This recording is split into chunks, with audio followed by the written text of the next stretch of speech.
kusangana kwatiri kuita mhuri yeZimbabwe nhasi rarimwe zuva. Nhasika tadzoka naivo sekuru vamakamboona vaya sekuru Mukanya.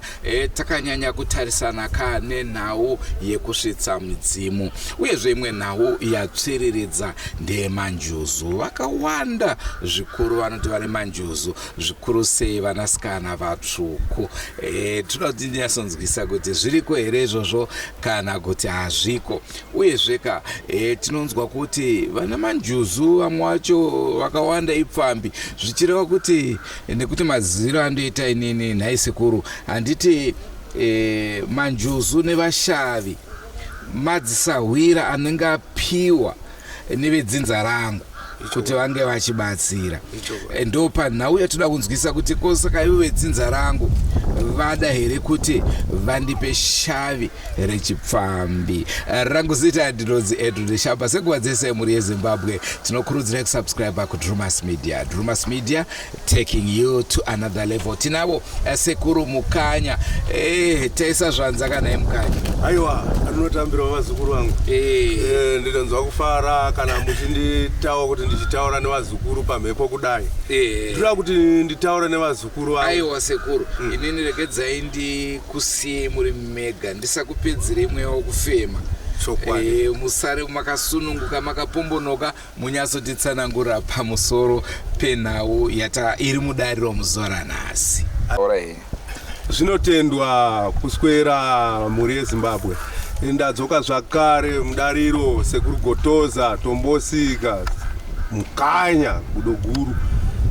Zvandinoda kuti nditaure ndizvokuti ichokwadi mashave akasiyana siyana. Kana zvinzi mashave, toda kupa mufananidzo wekuti munhu ane shave rekuroya, munhu ane shave renjuzu, munhu ane shave regora, ane shave repeni, ane shave reuvhimi, rekapori, mashave ese iwayo akatikomberedza. Hakuna shave reshumba naye? Mhondoro, asisiri shave, vavanhu vakuru, mhondoro. Makuti nokuti muri mhondoro. Aiwa, zvinotenda shumba. Zvandinoda kuti ndiedze kutsanangudza kuti vanhu vanzwisise ndizvo kudai. Toda kuenda pamashave emanjuzu. Manjuzu ichokwadi ariko. Kune manjuzu kubuda mumba akafana nechihure, kuti wakabikirwa une shave renjuzu, chokwadi unotangwa naatanga aine mari dzake, aine zvinhu zvake, muhana maka akasununguka kuti akuvakire chero imba kana kukuitira zvaanokuitira, nokuti manjuzu anenge achipenya kwaari iye achinzwa akasununguka kwaari. Ichokwadi ichocho. Kweta yepiri, manjuzu moyo tsitsi, rudo mukuchengeta vanhu. Vana vanga vachisvikewo pano unobatwa zvakanaka, unodii manjuzu ese ayo, tichingoenda takadaro. Tira kuenda kuti kana wanzi une njuzu, haikona ngoti wanzwa kuti une njuzu chete pakutonzi pakufanira kutobikirwa njuzu musina kuitsvagisisa nokuibvunza njuzu iyi kuti inogara kupi.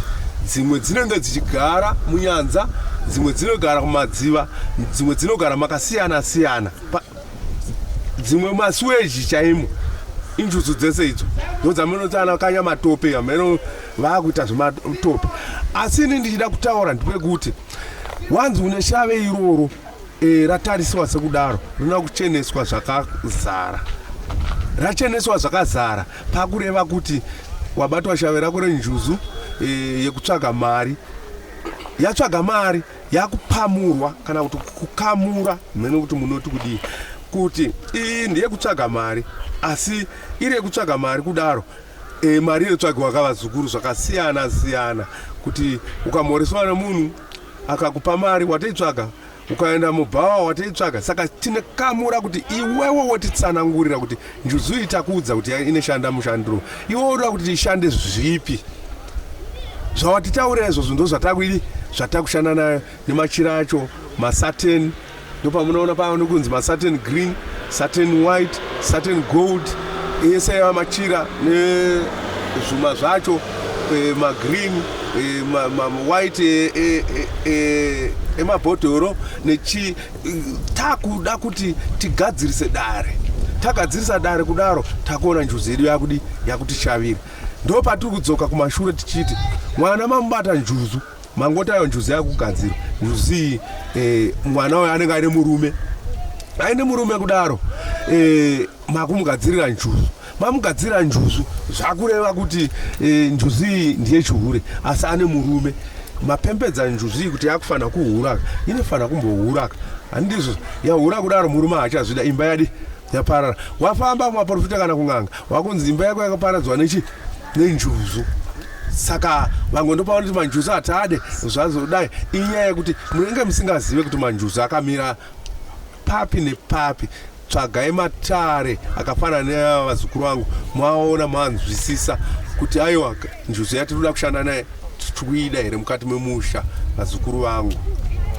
Asaka zvinoreva here kuti dzimweni nguva munhu unokwanisa kutoramba kuti aina hangu handidi zvenjuzu zvakanyanyisa asi une tinoidedza tonoisuma kumvura kuti tiri kukuramba nemhaka yezvakadai nokuti takangoramba pachena pasina zvaitwa chivanhu chacho ndopamunozonzwa mumwe achinzi akavhutiwa kumvura akadedzwa nechamupupuri akashayika akazonoonekwa mumvura ini auye kuti mangozviramba panyama hamuna kuzviramba zvine chivanhu chazvo chakakwana ndo vaiva munenge muchiona vakuti kana akagara akarara anongorota ari mumvura anorota ane manjuzu anorota ari kuvarungu anorota nokuti manjuzu matare varungu ivo mashave evarungu ari kuuya kuvanhu ndo zvinoreva kuti manjuzu hazvire kuti munhu pane paangatotaura kuti aiwa nhasi ndiri kutori njuzu chaenda ndiri kufamba ndiri njuzu aiwa ishave rakafanana nemudzimu asi midzimu inopembedzwa kubva kuvarungu neuchena hwavo nokugeza kwavo nekudi inenge hakiriwo pauri ko ichokwadi here kuti njuzu inogona kushayisa mbereko ichokwadi yakuendera kuti njuzu iyi ineda zvetsvina here nokuti zvinenzi kurara kuye vanoiti itsvina saka pane kuti mawana njuzu isingade zvetsvina makuiziva kuti njuzu iyi yaane kukumbirwa kwainoitwa inokumbirwa nemakumbiro ndo pamunoona takuti panodiwa mawaini akati ana green valley pane pakudiwa mana raisi anachive kuvakumbira kuti aiwa tazviona toda kuti uyo aitowo mhuri munhu wenyu akamira zvakadai tichikumbira tobvumirwa munhu wakuti vana vako kana wapiwa vatatu wapiwa vana vashanu ndo kufamba kwazvinenge zvichiita hazvidi kuitwa chidimu zvakafanana nemanjuzu ko munhu wana anonge anokwanisa manjuzu akawanda sei kazhinji munhu wane anofanira kuita njuzu ibodzi ndo kazhinji kana dzakuti dzakuvirikana zvakureva kuti dzimwe dzekutengera kuye pachishona manyatsonzwa zvanoda kuedza kutaura kuti dzadzekutengera nokuti njuzu ingirozi hadzite 4 hadzite 5 ko pekunzi iyi njuzu iyi haina kunaka iri kukushayisa mbereko ndobva ndati nini handide ndine maitiro here ekuti ndiwane imwe njuzu chaiyo ndoramba kuti iyi iri kundiitisa zvakati handisi kudai njuzu yakafanana nemudzimu unobuda paunenge wada saka ungati iyoyo kana usaide zvakureva kuti zvadi zvakwana zvakadaro konawa kutoti ndinoda yakadai zvazvekutenga hazvisisiri pajekerere pachena zvakutoda kutsvagirwa kunana samangundu nematare kuti ko yakutoita zvokudaro njuzu inodawo panenge ada nemwoyo wemunhu nemamira akaita kuti uyu akandifita uyu mapanzisa saka muri kuti imimi kana iri ine problem enaye ndeyechipfambi kana kuti inoshayisa pamuviri pane yechipfambi pane yekushayisa mbereko kwoita yekunyima iriko saka dzinotozokumbirwa mushure mekunge madziitira zvamunenge madziitira kuti murikuda kuti ishande iri papi sekutsanangura kwandaita kuti mumwe chaiye anenge budiwa nechihure asi aine murume iye anongotaura kuti izvi handisi kuzvida tozvigeza zvienda, asi mumwe ndo anobudiwa iye achitoda kuenda kubhawa kwacho, unoti nhongwani atanga undotengerwa neata sekutaura kwanamboita pekutanga. Saka tiri kuti dzakasiyana-siyana kudaro, munhu ndiani unototaura kuti dare ramuudzira kuti njuzu dzako idzi dzakamira zvakadai, kana kuti njuzu yako yakamira yakadai, dare rakutsanangura kuti rakadai, iwe kuti aiwa ndiroidi zvida kana kuti handizvidi, ndomamira anoita manjuzu. Tomboti waramba njuzu kuti handide, pane kuvhiringidzana here kwaunoita nemidzimu yekwako? Hapana chinombovhiringidzana paya nekuti mashave asi midzimu. Aiwa, nguva ino yasvika ndeyekuti tichinzwa mibvunzo kubva kune veruzhinji vangave nezvavanoda kuziva pamusoro pemanjuzu.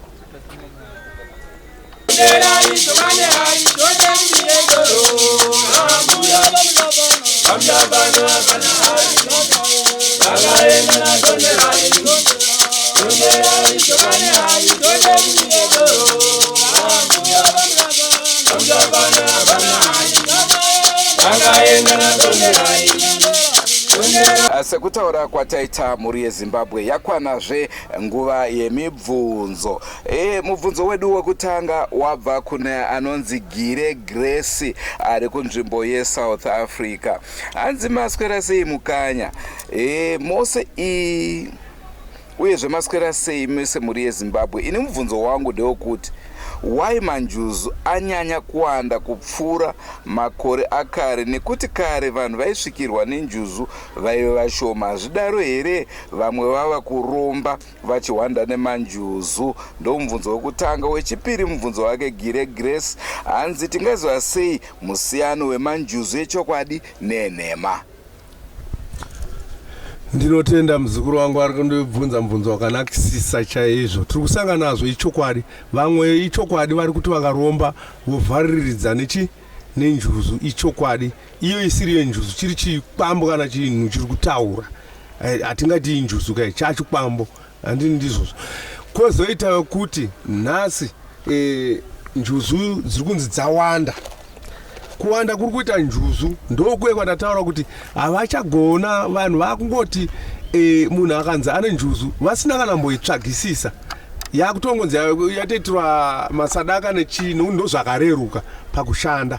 Masadaka pesara tunodyiwa vanhu vedya zvopfuura, matopa dambudziko pamusoro perimwe dambudziko. Isi tiri kuti njuzu kana yawanika inotsvagisiswa mudare kuti injuzu yakamira sei, dziva raine nderipi, inenzani njuzu iyi ichitaura, toiona tobva taivheta.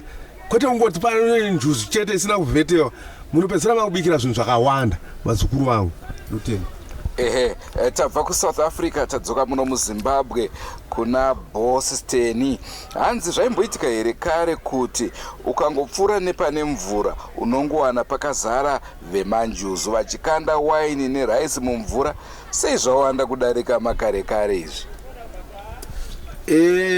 Mubvunzo womuzukuru wakanaka kuti zvakuwanda sei. Ndo patiri kutaura kuti vakusiyana. Tiri kuti n'anga kana kuti midzimu 10 pane 1 wechokwadi. Saka mimwe yese dzimwe nguva inenge iri yekungo kiya kuziva kwacho. Ndokwatiri kutaura kuti nhasi kunoita kuti iyo njuzu yacho ngaitaureka. Yataura imva taura dziva Atlantic Ocean here, Indian Ocean here, Kariba here, munani toziva kuti ichinzani. Inenzi Gladys, inenzi Lucy, inenzi ichirarama sei toziziva. Zvino vanhu varingodzi injuzu zitana pamwe haina, yatori nemachira yakutonzi injuzu, yatopoda yakutofamba. Saka ndesaka maona dzawanda nokuti hadzina vari kwanza kuteera madziri chaizvo vazukuru vangu. Paya tanga tiri kunyika yeSouth Africa tikadzoka muZimbabwe.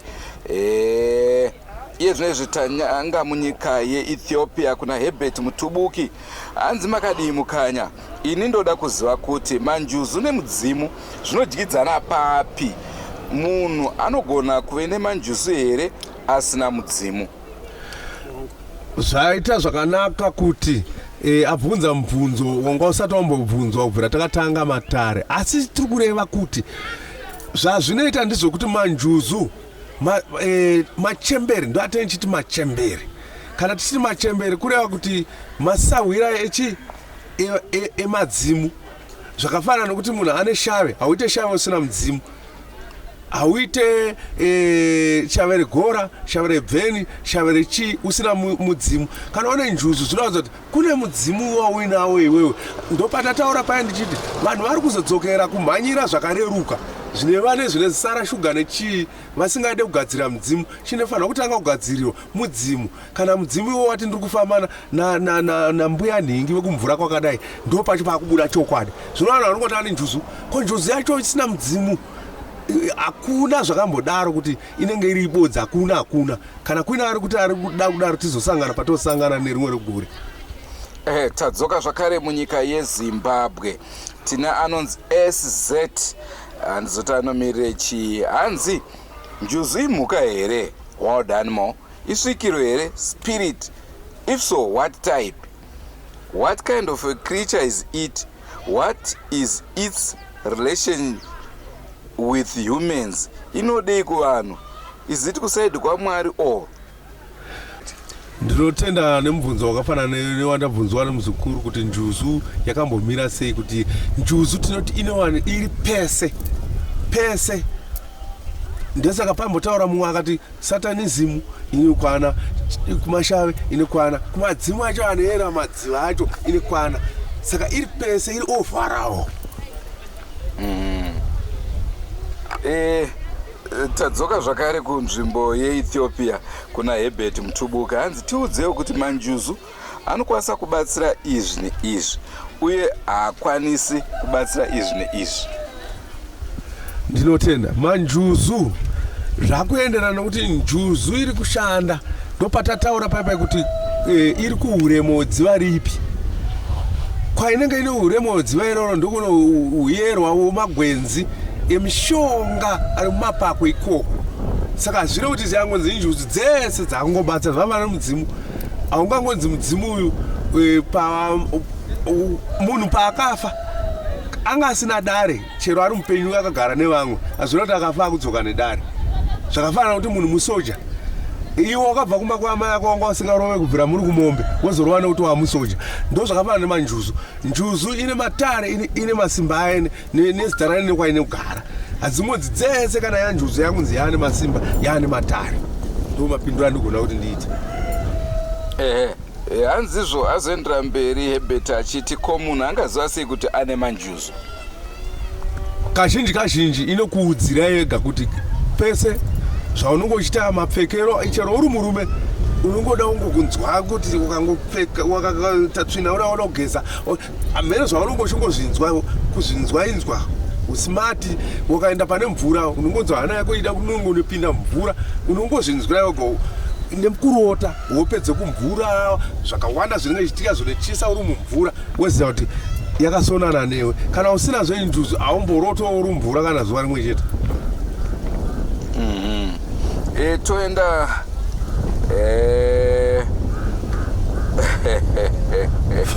mubvunzo uri panapa wandisetsa. Uri kubva kune vanozviti Baba Bhona gurupu rachatunga.